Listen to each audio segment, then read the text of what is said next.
Last lecture में हम लोगों ने इनलाइन सीएसएस के बारे में पढ़ा था।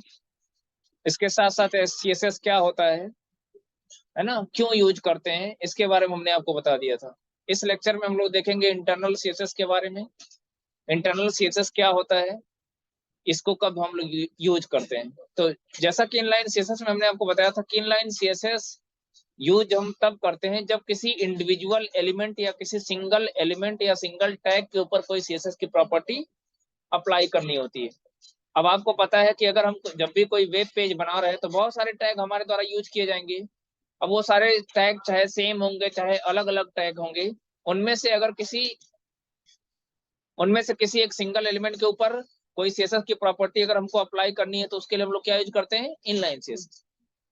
इंटरनल सीएसएस का यूज जानते हैं कब कहता है। इंटरनल सीएसएस का यूज हम लोग तब करते हैं जब कोई सीएसएस प्रॉपर्टी किसी सिंगल पेज या सिंगल डॉक्यूमेंट के ऊपर अप्लाई करनी होती है। इसका मतलब क्या है कि जैसे अगर हम कोई एचटीएमएल प्रोग्राम बना रहे हैं, है ना, कोई एक वेब पेज बना रहे हैं, उसमें पी टैग कई बार आया है। जैसा कि आप देख सकते हो यहाँ पे हमने लिया हुआ है, इसमें पी टैग कितनी बार आया है, 4 टाइम्स आया है, 4 बार आया है। हम हम चाहते हैं हम चाहते हैं कि इसमें जो 4 पैराग्राफ हैं सबका कलर रेड हो जाए एक साथ। बात समझिएगा, सबका फॉन्ट साइज 30 पिक्सल हो जाए और सब सब सारे के सारे बोल्ड हो जाए। तब आप ऐसी स्थिति में क्या करोगे, आप इनलाइन सीएसएस का यूज नहीं कर सकते। कर सकते हो, लेकिन यही सेम कोड हमको बार बार जाके इस पी के अंदर भी लिखना पड़ेगा, है ना, इस पी के अंदर भी लिखना पड़ेगा। मतलब जितनी बार पी टैग आए हैं सब जगह जाके लिखेंगे हर एक लाइन में, तब जाके अप्लाई होगा। तो ये क्या है, ये तो बड़ा कॉम्प्लिकेट। और हम लोग सीएसएस क्यों पढ़ रहे हैं, हम लोग सीएसएस इसीलिए पढ़ रहे हैं कि कम से कम कोड में ज्यादा से ज्यादा फॉर्मेटिंग फीचर अप्लाई किया जा सके। समझ में आ रहा ना। इनलाइन सीएसएस सिर्फ एक लाइन तक सीमित है। इंटरनल सीएसएस का यूज हम तब करते हैं जब कोई सीएसएस प्रॉपर्टी किसी सिंगल पेज के ऊपर पूरा का पूरा अप्लाई करना होता है। तो उसके लिए हम सिंगल पेज कह लो या सिंगल डॉक्यूमेंट कह लो, तो हम उसके ऊपर जब सीएसएस की प्रॉपर्टी अप्लाई करनी होती है तो उसके लिए हम लोग क्या यूज करते हैं, इंटरनल सीएसएस।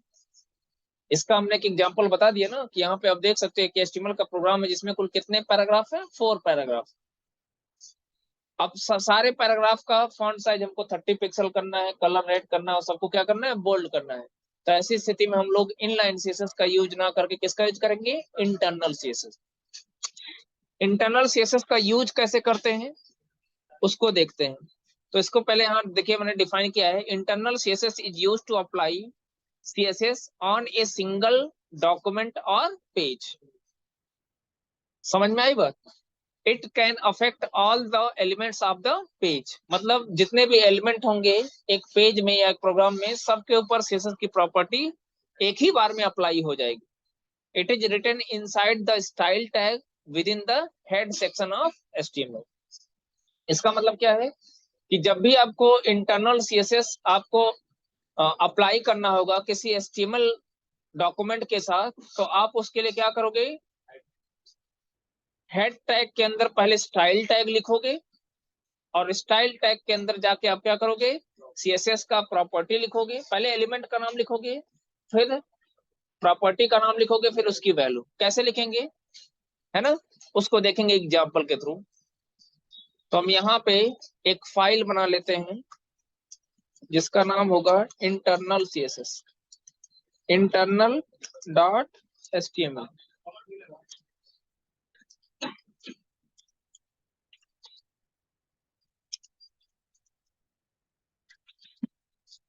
अब हम क्या करेंगे, यहाँ पे क्लिक करेंगे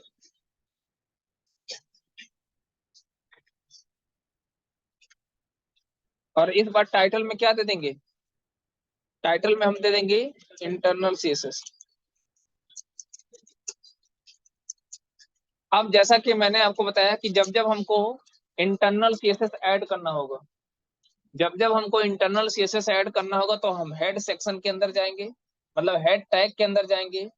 और अभी तक आपने देखा था हेड टैग के अंदर सिर्फ और सिर्फ हम टाइटल टैग का यूज कर रहे थे। हेड टैग के अंदर अभी तक हम सिर्फ और सिर्फ किसका यूज कर रहे थे, टाइटल टैग का। लेकिन जब जब हमको इंटरनल सीएसएस एचटीएमएल के साथ ऐड करना होगा तो हेड टैग के अंदर जाके हमको क्या यूज करना पड़ेगा, स्टाइल टैग।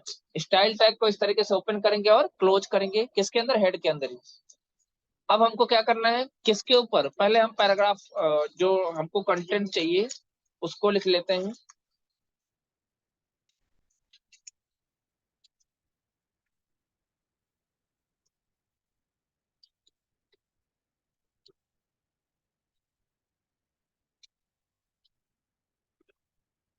उसके बाद हम कुछ पैराग्राफ लिख लेते हैं।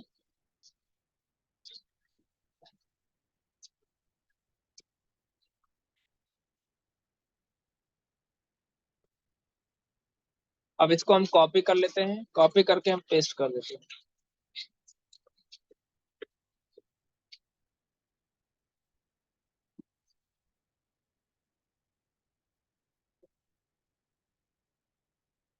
कुल कितने पैराग्राफ हो गए, 5 पैराग्राफ। अब देखिए, हम चाहते हैं कि सारे पैराग्राफ का फॉन्ट साइज 30 पिक्सल हो जाए, सबका कलर रेड रेड हो जाए। इस बार ब्लू कर लेते हैं, सबका कलर ब्लू हो जाए और सब क्या हो जाए, बोल्ड हो जाए, है ना। सारे पैराग्राफ का एक साथ करना चाहते हैं, तो इसके लिए हम क्या, इनलाइन सीएसएस का यूज नहीं करें, क्योंकि इनलाइन सीएसएस अगर यूज करोगे तो किसी एक ही पैराग्राफ का कलर चेंज होगा, फॉन्ट साइज उसका 30 पिक्सल होगा और बोल्ड होगा। लेकिन सारे पैराग्राफ को अगर हमको चेंज करना है तो उसके लिए हम लोग क्या करेंगे, इंटरनल सीएसएस का यूज करेंगे। कैसे करेंगे, तो उसके लिए हम लोग स्टाइल टैग के अंदर जाएंगे, सबसे पहले लिखेंगे उस टैग का नाम, उस एलिमेंट का नाम जिसके ऊपर वो सीएसएस की प्रॉपर्टी हमको अप्लाई करनी है। किसके ऊपर अप्लाई करनी है, किस टैग के ऊपर अप्लाई करनी है। तो अच्छा देखें, स्टाइल के अंदर टैग का सिर्फ नाम लिखा जाता है, एंगल ब्रैकेट के अंदर नहीं लिखा जाता। इंटरनल सीएसएस लिखते समय इस बात का ध्यान दीजिएगा, हम सिर्फ नाम लिखेंगे, एंगल ब्रैकेट में नहीं लिखेंगे। पी सारे पैराग्राफ को करना है ना, तो पैराग्राफ के लिए कौन सा टैग लिखते हैं, पी टैग। तो पी टैग को एंगल ब्रैकेट में लिखने की जरूरत नहीं है, सिर्फ उसका नाम लिखेंगे। तो ये तो हो गया एलिमेंट का नाम, है ना, या इसे टैग का नाम भी कहा जाता है। इसके बाद क्या करेंगे, करली ब्रेस ओपन करेंगे, इसे क्या कहता है, करली ब्रेस। अब कौन कौन सी प्रॉपर्टी अप्लाई करनी है, तो पहला तो फॉन्ट साइज हो गया, फॉन्ट साइज 30 पिक्सल। अब देखें, दूसरी प्रॉपर्टी के लिए क्या करेंगे, फिर से इंटर की प्रेस करेंगे, क्या करना है, कलर करना है, ब्लू कलर। उसके बाद क्या करेंगे, हम बोल्ड करेंगे। तो बोल्ड करने के लिए क्या होता है, फॉन्ट वेट होता है, यहाँ पे क्या लिख देंगे, बोल्ड। ठीक है, अब जाके इसको हम रन कराएंगे। ये देख लिए, इंटरनल डॉट एचटीएमएल वाली फाइल है।